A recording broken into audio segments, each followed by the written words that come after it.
코로나 때문에 상당히 힘드시죠? 네, 보기만 해도 답답할 만큼 언제 끝날 것 같아요? 네? 네?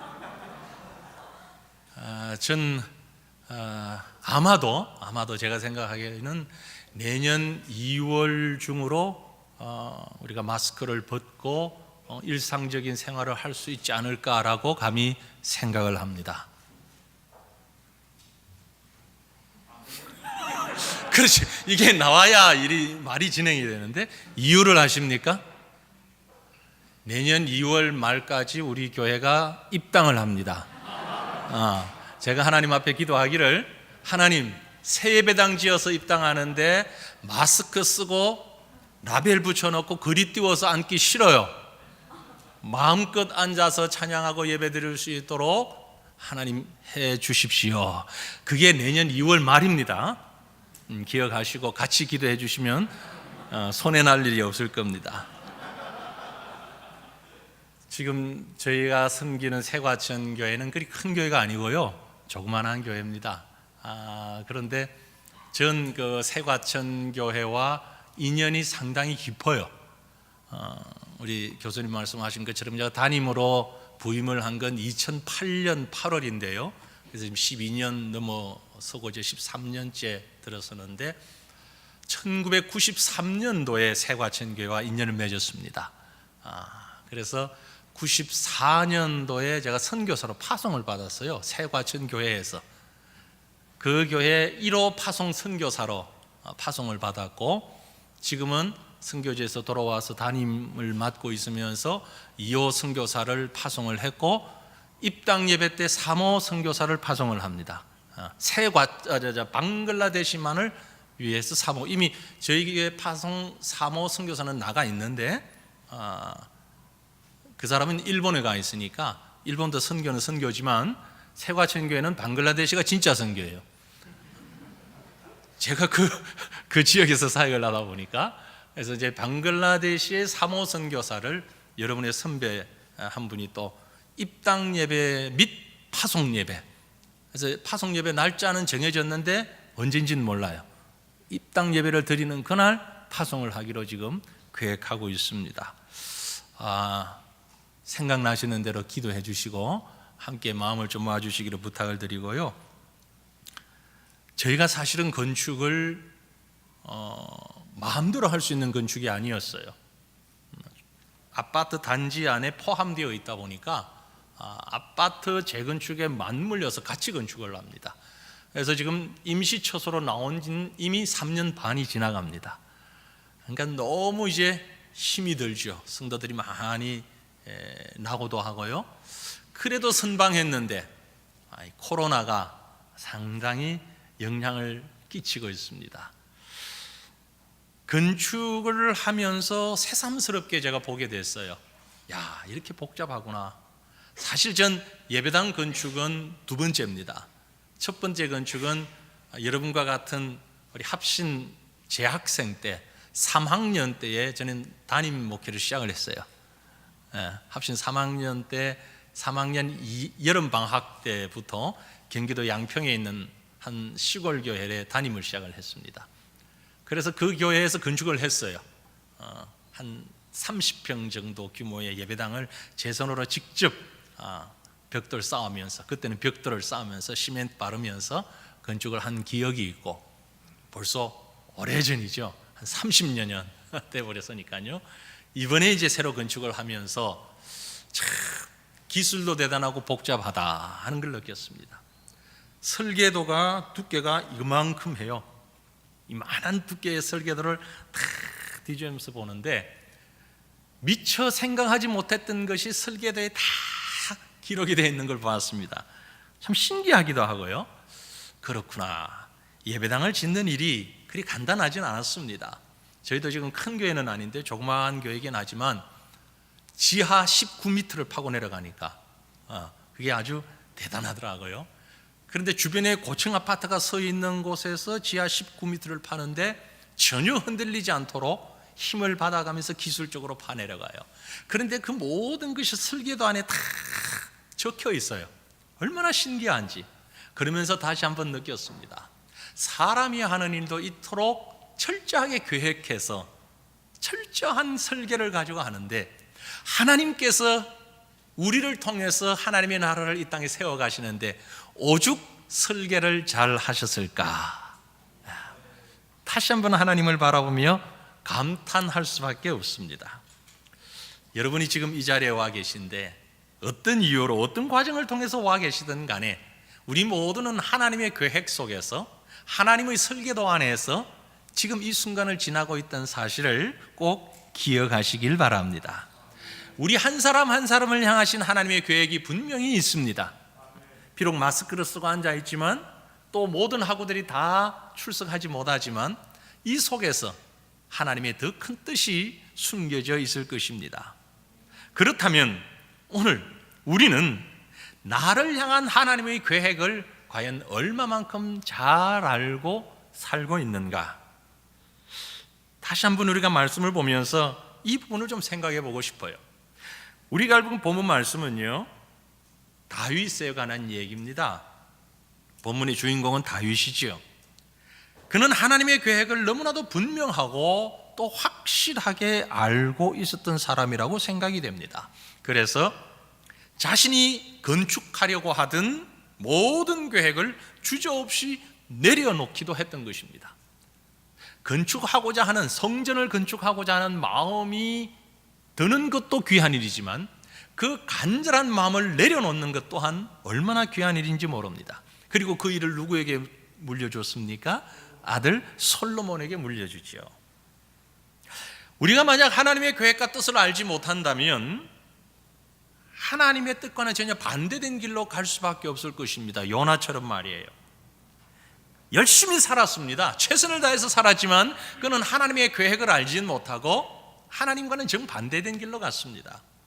반면에 다윗은 같은 열심을 가지고 있었지만 하나님의 계획을 알았기 때문에 하나님이 기뻐하시는 길을 찾아갈 수 있었던 것이지요. 솔로몬에게 유언과 같은 권면의 메시지를 주고 있는 것이 바로 오늘 본문 말씀입니다. 다윗, 그러면 수식어가 있죠. 하나님의 마음에 합한 자, 맞습니다. 하나님의 마음에 합한 자, 하나님께 감동을 드리는 삶이었다. 저는 그렇게 봅니다. 하나님이 누구에게 감동하시느냐? 하나님과 마음이 같은 자에게 감동하실 수밖에 없는 거지요. 그래서 오늘 이 짧은 시간에 저는 우리 사랑하는 학우들과 함께 하나님께 감동을 드리는 하나님의 마음에 합한 다윗의 모습을 바라보면서 우리 또한 우리 속에 허락하신 하나님의 계획과 뜻을 좀 찾아갔으면 좋겠다. 그런 면에서 내일을 준비하자라는 생각을 해봅니다. 아마 지금 여기 앉아 계신 여러분들의 꿈과 소망은 누구 못지않게 대단할 것이라고 여겨집니다. 저도 그랬으니까 말이에요. 저도 그랬으니까. 신학교 졸업하고 안수만 받기만 해봐. 내가 한국교회를 들었다 놨다 뒤집어 놓을 테니까. 내가 그래도 합신 졸업생인데 그런 마음이 있지요? 있어야죠. 있어야집니다. 그러나 우리를 향하신 나를 통한 하나님의 계획이 어디에 얼만큼 있는지 우리는 과연 얼만큼 알고 있을까요? 자, 오늘 말씀을 보면서 저희가 여러분에게 이런 도전적인 생각을 좀 갖기를 원합니다. 하나님을 아시길 바랍니다. 하나님을 아시길 바랍니다. 오늘 본문 9절 말씀해 보니까 내 아들 솔로몬아, 너는 내 아버지의 하나님을 알고 온전한 마음과 기쁜 뜻으로 섬길지어다 했어요. 내 아버지의 하나님을 알고 그리고 온전한 마음과 기쁜 뜻으로 섬겨라. 저는 이 말씀을 하나님을 온전히 알아라, 그렇게 새로 한번 정리를 해봅니다. 아니, 우리 하나님 다 알죠. 왜 하나님 모르겠습니까? 하지만 온전히 알 수 있기를 바랍니다. 안다는 말의 의미가 어떠한가는 신학적인 해석은 이미 다 알고 계실 줄로 압니다. 어떻게 해야 그렇게 하나님을 알 수 있을까요? 간단합니다. 하나님 배우면 돼요. 배워야 알죠. 여러분 지금 배우기 위해서 오신 거잖아요. 그렇죠? 하나님을 배워야 돼요. 그리고 그 하나님과 지속적으로 교제를 하면 되는 겁니다. 하나님을 알고 하나님을 배우고 하나님과 교제를 하려고 하면 먼저 우리에게 다가오신 하나님을 깨달을 수 있어야 됩니다. 우리는 쉬운 말이지만 교인들에게는 어려운 말로 계시라는 말을 하지요. 계시. 하나님께서 우리를 찾아오셨습니다. 그리고 자신에 대해서 보여주셨습니다. 우리 신학자들은 이제 웬만하면 말을 좀 멋있게 어렵게 하셔야 되죠. 목회자는 그 멋있고 어려운 말을 쉽게 해야 되잖아요. 그죠? 계시를 제일 쉬운 말로 어떻게 번역하면 될까요? 조금 더 수준을 낮춰야 될 것 같아요. 지금 우리 교인들에게 계시를 얘기하면 계시가 뭔 줄 아세요? 계시는 한마디로 까꿍. 그렇죠? 안 보이는 데서 까꿍. 하나님이 우리에게 까꿍 해주셨어요. 그걸 보면 되는 거예요. 보여주신 걸 보면 되는 거예요. 말씀을 통해서 또 우리의 영적인 경험들을 통해서 하나님을 알아가는 거예요. 하나님을 알아가는 거예요. 내게 보여주신 하나님, 그 하나님에 대해서 아시면 되는 거예요. 여러분이 이 자리에 계신 이유가 뭐예요? 하나님을 알아야 하나님을 전할 것 아닙니까? 하나님을 알아야 하나님의 일을 할 수 있을잖아요. 여러분이 3년의 기간 동안 하나님을 철저히 알아가시기를 바랍니다. 다윗은 하나님을 알았어요. 그래서 아들에게 주는 유언의 말씀이 내 아버지의 하나님을 알아라. 내가 믿은 하나님을 너도 좀 알거라. 내가 이런 하나님을 믿었으니 너도 이 하나님을 알고 깨닫고 그 하나님을 믿어야 한다고 말씀하고 있는 겁니다. 하나님을 안다는 것은요, 하나님을 배운다는 얘기는요, 날마다 하나님과 만나는 것입니다. 날마다 하나님과의 만남이 이루어지는 것입니다. 정말 멋있는 말이잖아요. 목회를 하다 보면 교인들에게 어쩔 수 없이 할 수밖에 없는 많은 표현들이 있습니다. 뭐죠? 기도합시다. 하나님의 뜻입니다. 많이 쓸 수밖에 없는 말이에요. 그렇죠? 근데 한 교인이 그런 얘기를 합니다. 목사님, 하나님의 뜻입니다. 어떻게 알 수 있죠? 하나님의 뜻을 어떻게 알 수 있어요? 역시 학교에서 하는 대답이에요. 그죠? 목회 현장에서 이러면 안 돼. 까꿍해야 된다니까? 어떻게 하나님 뜻을 알아요? 그건 지금 놀자는 얘기지. 잘 알라. 그렇게 얘기해요. 저는. 하나님을 알려면은요, 하나님하고 친하면 돼요. 하나님하고 친하면 된다고요. 오늘 집에서 엄마가, 아내가, 남편이 기분이 좋은지 나쁜지 어떻게 알아요? 여보, 다르지? 달라, 그건 분명히. 오늘 제가 학교 운전해서 오는데 집에서 전화가 와서 여보! 아이고, 걸렸구나. 아침에 뭘 하나 치워달라고 그랬는데 제가 보고 베란다에 내놔라고 그랬는데 베란다가 너무 복잡해가지고 우리 집에 있는 올겐 옆에 살짝 갖다 놨거든. 그게 들통나가 치워라 그럼 제대로 치워야지. 먼저 이 억양 보면 알잖아요. 그죠? 하나님을 아는 이유는 하나님과 가까이 지내면 돼. 맨날 붙어 살면 돼. 붙어 살면 눈빛만 봐도 알아. 뭘 하나님이 나에게 기도하는데 이렇게 말씀을 해주시고 성경 어디를 보니까 물론 그건 다 맞는데 가장 쉬운 건 하나님하고 친하면 돼. 맨날 보고 알면 돼. 그러면 지금 하나님의 눈빛만 봐도 마음만 들어도 아니 지나가는 공기만 느껴도 오늘 이게 긍정이냐 부정이냐 딱 느껴지는 거예요. 신비적인 것을 얘기하려고 하는 게 아닙니다. 의외로 우리 신학하는 분들이 하나님하고 친하질 않더라고. 친하질 않아. 책으로는 많이 보는데 하나님하고 별로 가깝지가 않은 것 같아. 기도하면 할 내용이 없는 것 같아. 별로 기도할 내용이 없는 것 같아. 별로 간절한 것 같지도 않아요. 여러분 어떻습니까? 정말 여러분 하나님 잘 아세요? 눈빛만 봐도, 아니 스치는 공기만 있어도 하나님 알고 계세요? 지금 다윗은 그 얘기를 하고 있는 겁니다. 내일을 준비하는 가장 중요한 것은 여러분이 하나님과 얼마나 친한가 하는 것이에요. 여러분의 찬양 속에, 말씀 속에, 기도 속에 과연 하나님이 계신지. 물론 기도하죠. 물론 설교도 하고요, 논문도 쓰고 뭘 다 해요. 그러나 정말 하나님하고 친한 사람 되시기를 바랍니다. 그래야 하나님의 뜻을 깨달을 수 있고요, 그래야 여러분을 통해서 주시고자 하시는 하나님의 계획을 깨닫게 되는 것입니다. 목사로서 가장 설교를 하고 난 다음에 마음의 위안이 되고 또 격려가 되는 말은, 성도들이 목사님 오늘 말씀 듣고 은혜 받았어요 라는 말이죠. 그렇습니다.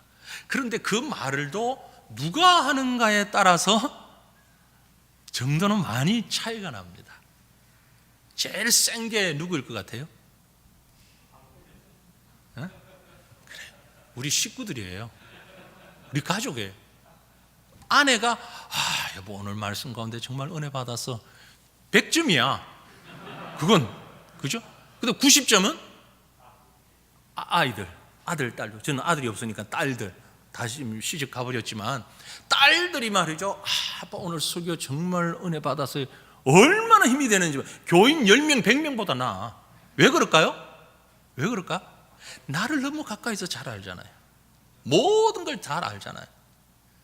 성공적인 설교자는 가족으로부터 인정받는 설교자인 줄 저는 생각합니다. 그렇다고 제가 늘 인정받는다는 건 아닙니다. 가끔 인정 안 받을 때도 있어요. 다윗은 지금 솔로몬에게 바로 그 하나님을 알라고 얘기하고 있는 것이죠. 여러분, 우리가 하나님을 깊이 알게 되면 하나님과 우리의 관계가 어떻게 되는 거 아니? 본문 9절 하반절을 보면 여호와께서는 모든 마음을 감찰하사 모든 의도를 아시나니 네가 만일 그를 찾으면 만날 것이요 만일 네가 그를 버리면 그가 너를 영원히 버리시리라. 하나님은 우리 마음을 감찰하는 분이시고, 그래서 우리는 하나님 앞에 우리 마음을 속일 수가 없어요. 그런데 그 하나님이 나를 그렇게 잘 아시면 나도 하나님을 잘 안다는 말인 것입니다. 우리가 그를 부지런히 예배하고 찾을 때 하나님 만나주시고, 그럴 때 하나님은 우리의 속속들이 모든 것을 잘 아십니다.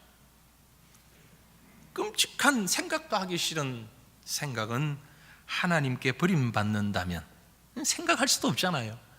그러나 사도 바울도 늘 그런 마음을 가지고 하나님 앞에서 헌신했던 것 같아요. 내가 이렇게 헌신하고 하나님 앞에 버림받는다면 더 큰 비극이 없겠죠.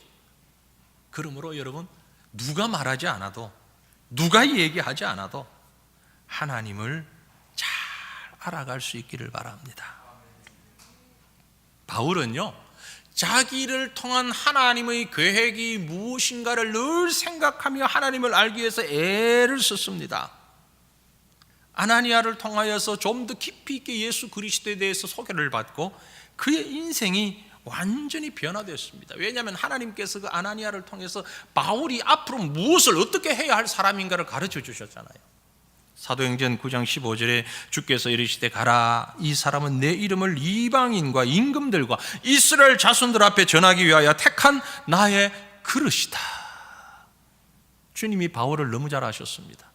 그래서 바울도 그 주님을 알아가기 위해서 애를 썼고, 자기를 통해서 무슨 일을 하실 것인가에 사역의 초반부터 관심을 가질 수밖에 없었습니다. 아나니아를 통해서 주님이 주신 말씀은 이방인을 통하여 이방인을 위하여서 택한 나의 그릇이다. 오늘 하나님께서 여러분을 어떤 모양, 어떤 방법으로 사용하실는지 다 계획을 가지고 계십니다.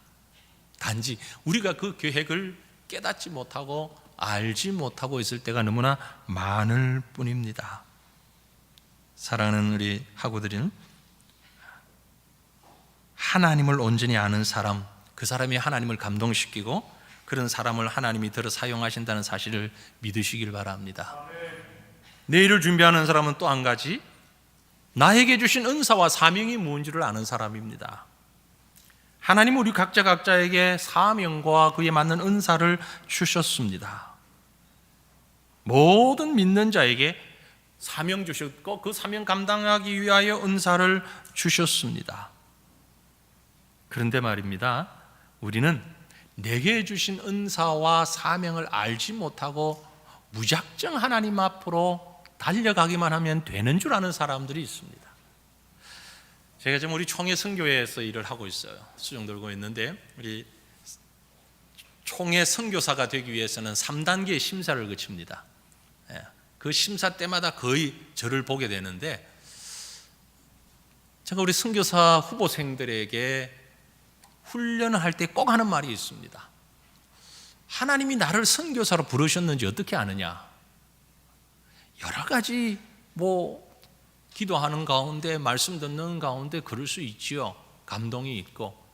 그러나 가장 쉬운 건요, 선교사로 사명을 받은 사람은 일단 외국어가 부담스럽지 않아야 됩니다.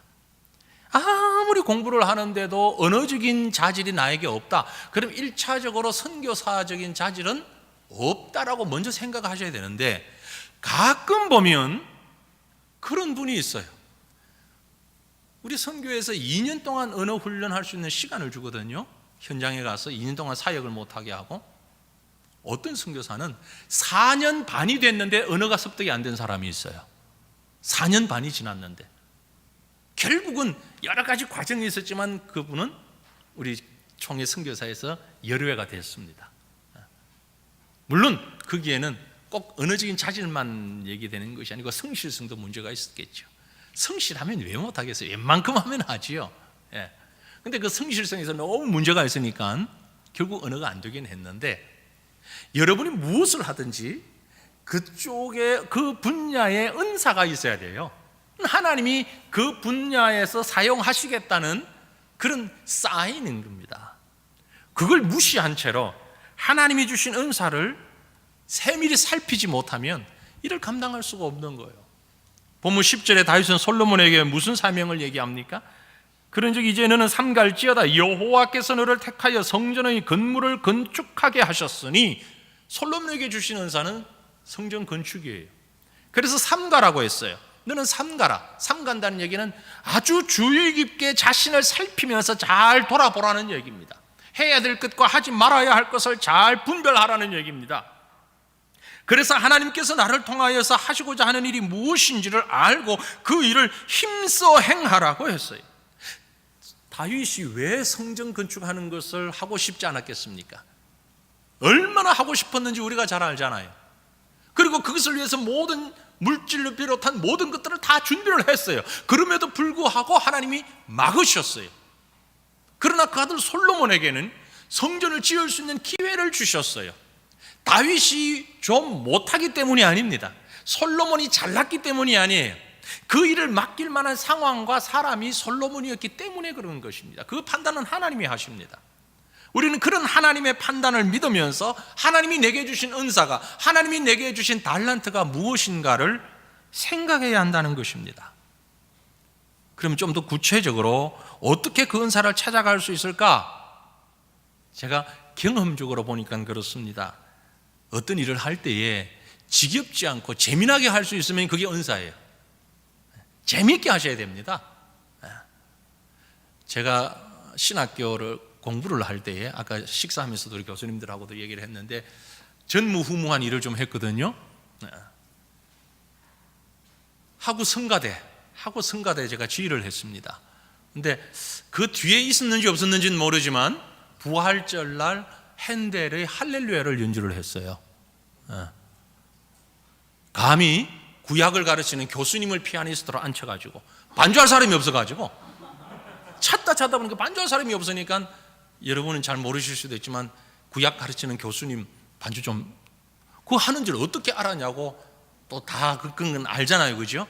그 교수님의 사모님이 피아노 전공 음대 교수이신데, 그 구약 가르치는 교수님도 피아노를 잘 하신다는 첩보를 제가 입수해가지고 밀어붙였죠. 얼마나 힘들었는지 이 성가대를 하려고 하니까 말이요, 지금은 너무 쉬워요. 너무 쉬운 게 뭐냐면 일단 여학생이 많아. 그땐 여학생이 없어서 찬양대를 하려고 하니 사부를 하려고 그러니 여성 파트 할 사람이 있어야지. 잘하고 못하고는 둘째치고 여자분이 없어서 우리 직원들까지 여자분은 무조건 단쳤어요. 뭐 교묵과 서묵과 여자 직원들 다 올라와서 겨우 그렇게 하는데 그래도 재미나더라고. 신나더라고. 해보니까 좋아하니까 그겁니다. 여러분, 좋아하시면 그 일을 하십시오. 설교가 너무 힘들고 하기 싫다 하지 마세요.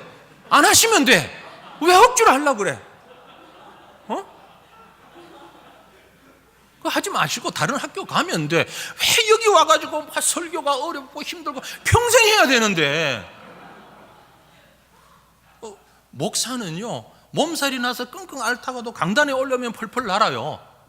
힘이 나. 그리고 또 내려가면 또 막 알아.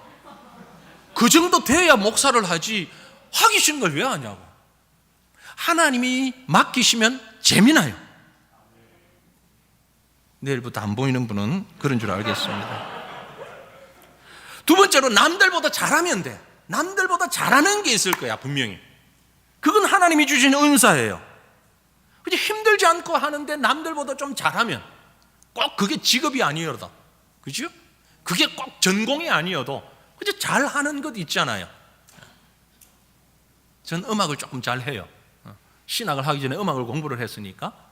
그래서 음악적인 은사가 있으니까 그걸로 또 하나님께 영광 돌리는 거예요. 그러니까 지금 우리 교회를 오는 부교역자들이요, 다른 건 모르겠어. 근데 음악은 저보다 잘하는 사람을 제가 보지를 못해서.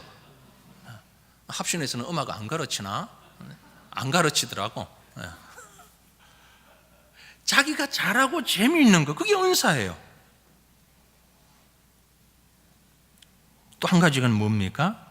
다 했을 때 결과가 좋아야 돼요. 선한 열매가 있어요. 결과가 좋아야 돼요. 열심히 하는데 열매가 없다, 그건 하나님의 은사가 아닐 수 있어요. 다시 한번 돌아보셔야 돼요. 열심히 하는데, 재미나게 하는데 열매가 없다, 하나님이 원치 아니하는 것일 수 있습니다. 사랑하는 동역자 여러분, 하나님께서 우리에게 허락하신 것이 무엇인지 다시 한번 돌아보면서 이제 말씀을 정리합니다. 내일을 준비하는 사람은요, 하나님이 주신 은사를 찾고 하나님과 친밀하게 지낼 뿐만이 아니라 그 일을 감당함에 있어서 목숨 걸고 하시길 바랍니다. 사명 감당함에 목숨 거시기를 바랍니다. 쉽게 이루어지지 않습니다. 아까 읽었죠. 본문 10절에 뭐라 그랬습니까? 그런즉 이제는 삼갈지어다 여호와께서 너를 택하여 성전의 건물을 건축하게 하셨으니 힘써 행할지라. Be strong and do it. Be strong. 힘써 행하라. 아주 강한 표현을 했죠. 삼가할 것은 삼가하고 결정할 것은 결정하고, 그러나 힘써 해야 할 일은 힘써다 하라. 하나님이 내게 맡겨주신 사명이 이것이다 생각되면 최선을 다해서 하는 겁니다. 그러면 하나님은 그 다음은 해결해 주십니다. 다윗은요, 성전을 짓고 싶은 마음이 가득했습니다. 그런데 하나님이 거절했어요. 하지 말라고 했어요. 하지만 그는 포기하지 아니하고 준비했습니다. 이게 다윗의 최선입니다. 다윗이 한 최선은 바로 그것이었습니다. 그리고 아들 솔로몬에게 이 모든 일을 할 수 있도록 맡겼습니다. 다윗이 할 수 있는 최선이었어요. 꼭 내가 마지막까지 해야 되는 것은 아닙니다. 내가 할 수 있는 베스트를 다하면 그것이 하나님께서 나를 통해 이루어 가시는 일의 모습인 줄로 압니다. 오늘 여러분에게 주어진 일이 무엇인지 그 일에 최선을 다하시길 바랍니다.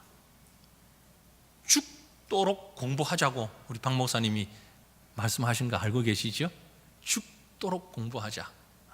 참 엄청난 말입니다. 그렇죠? 죽도록 목회하고 죽도록 공부하자. 최선을 다하자는 말씀이죠.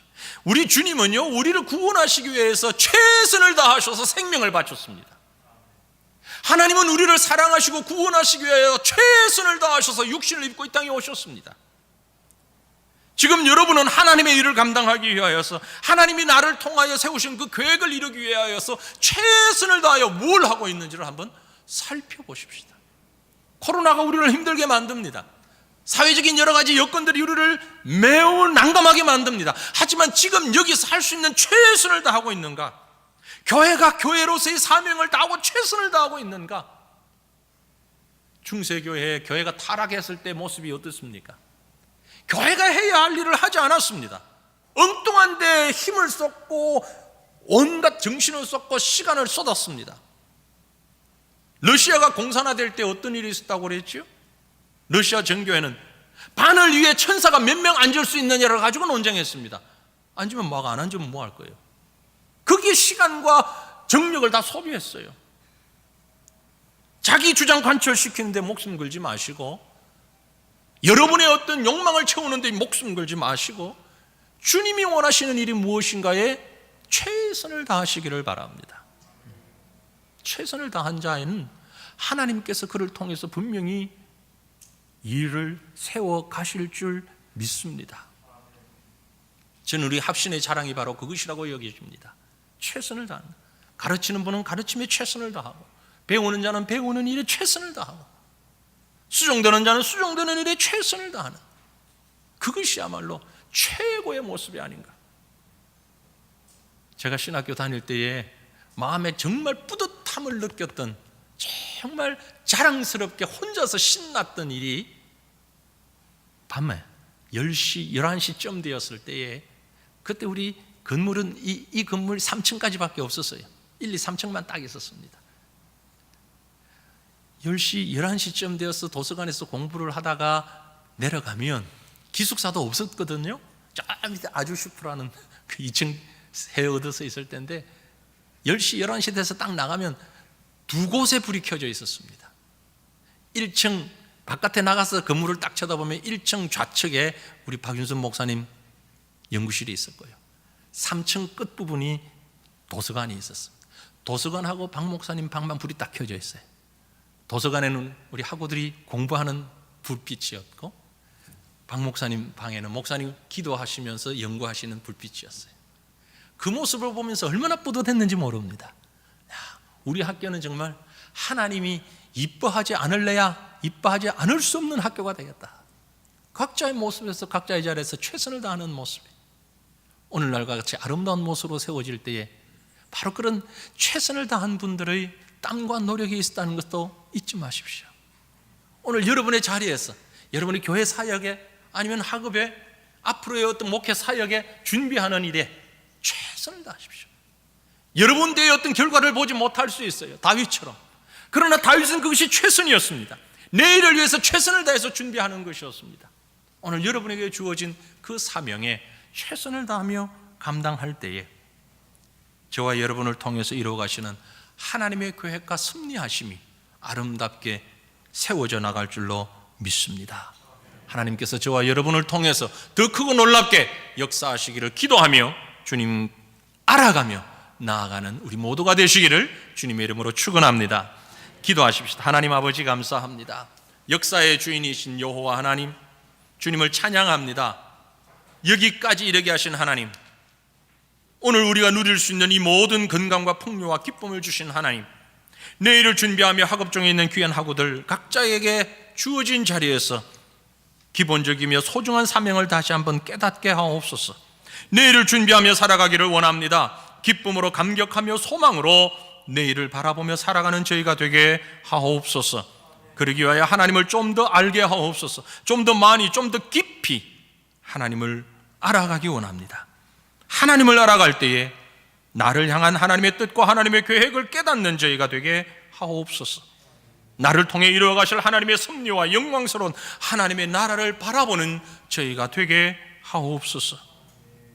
어렵고 혼란한 시대를 살아가며 우리가 준비하는 내일의 모든 시간들 속에 나를 통해서 또 나와 함께 우리에게 맡겨진 교회와 성도들과 사역을 통해 한국교회와 하나님의 나라를 세워가실 우리 주님을 바라보며 믿음의 눈으로 주님 깨닫는 저희들이 되게 하옵소서.